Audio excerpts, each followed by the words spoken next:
Are you interested in short-term rentals?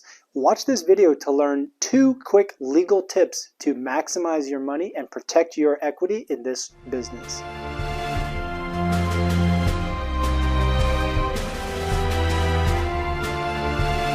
The short-term rental business is an incredibly dynamic new growth industry.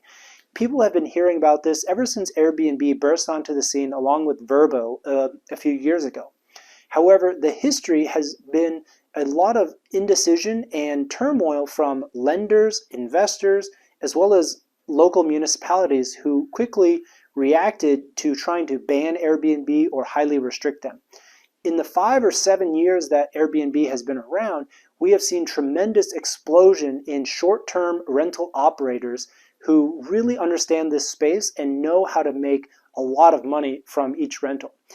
In this video, I'm just going to define a little bit of the terms and give you an introduction to how you can manage the legal side of your short-term rental business. So, legally starting, let's talk about what is a short-term rental.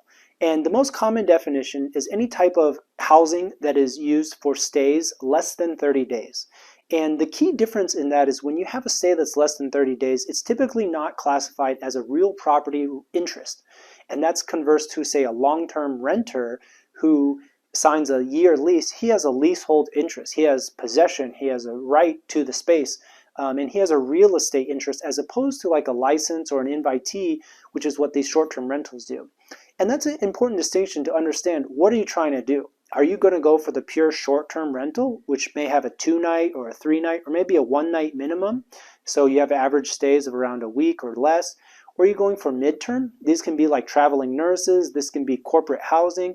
And you may have stays anywhere from 3 to 6 to 9 months. Anything less than a year will be considered a short-term rental property. And so this video is for you. In this video, we're going to talk about 2 contracts that are really critical to the success of short-term rentals. So first, let's talk about your property manager. This is a very unique role, and whether you bring this in-house or you create a separate LLC for liability reasons, we're going to walk through the most important clauses in the property management agreement for short-term rentals.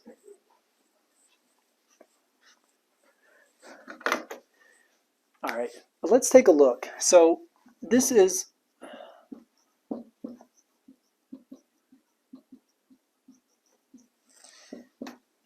number 1 is really the parties. You really have to be clear on identifying the landlord. Who is the owner of the properties? And if this is a combined joint venture between different partners, you need the LLC, and you're going to need an operating agreement, which is our second agreement. But you want to make sure you identify correctly the owner of the real property. Maybe this is a sublease. We do a lot of work for clients that basically create a master sublease with different landlords. So they never actually own the real estate, but it's important to name this party correctly. And then on the other hand, you have your property management company. Even if this is something you do internally, by creating a separate LLC with maybe different ownership or even similar, you can shield your real estate asset from liability. If there were an accident to occur, you can blame or you can ask the property manager to take the blame for that type of liability. Let's say there's a judgment. The property management company doesn't have any assets. There's no hard assets. You can empty the cash bank accounts, you can declare bankruptcy, and you can start over again. But only if you have a valid property management agreement and you're not managing through the landlord entity, which is the real estate owning entity. So parties, very critical. Number 2 is going to be the scope.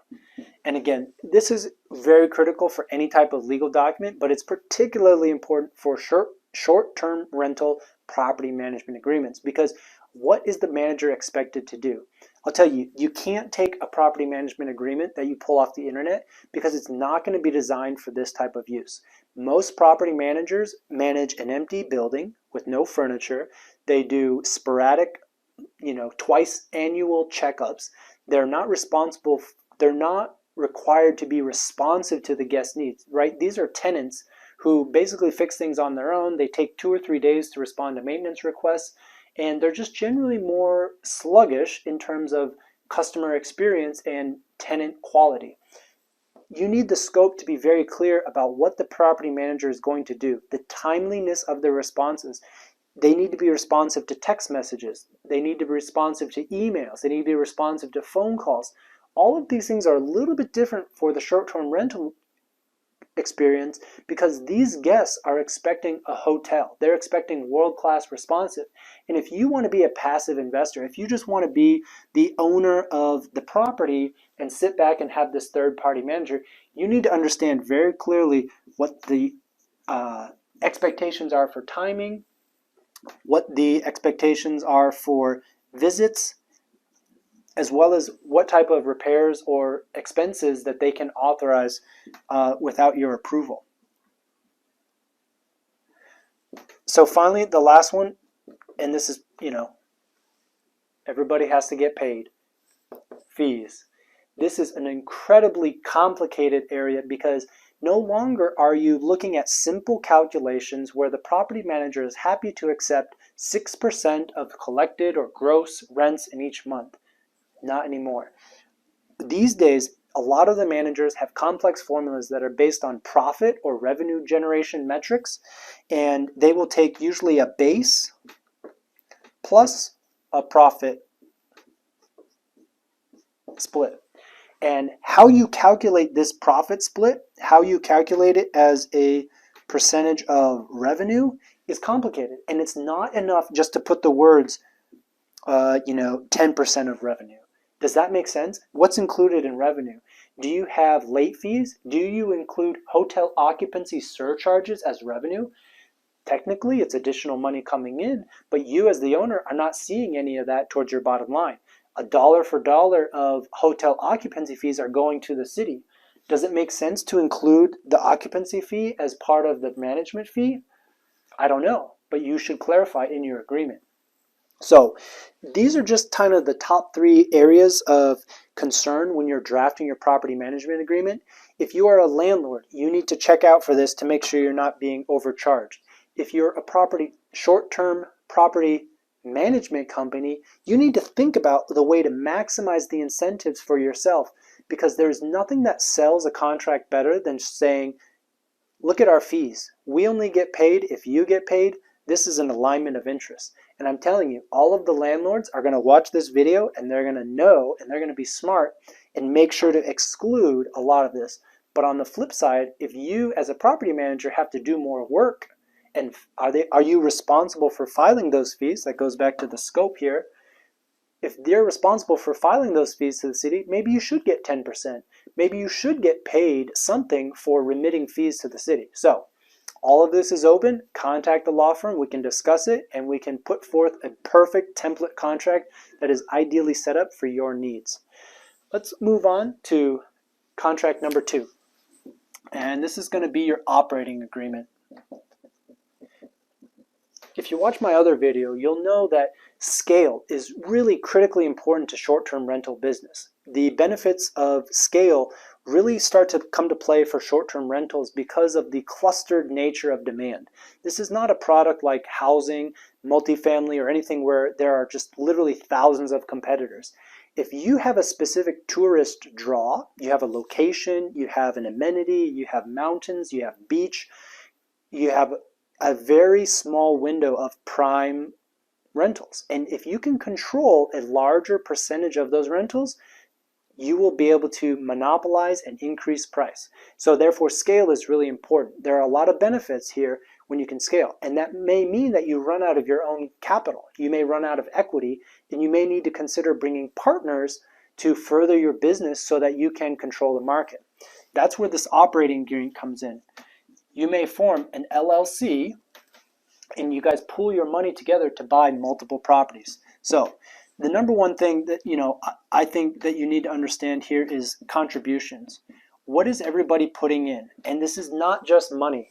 That is really only one half of the equation is money. Money versus sweat equity, right? You guys are all partners in this. But ultimately, somebody is running the bus. Somebody is out there changing toilets. Somebody's out there picking out new towels to replace in your Airbnb.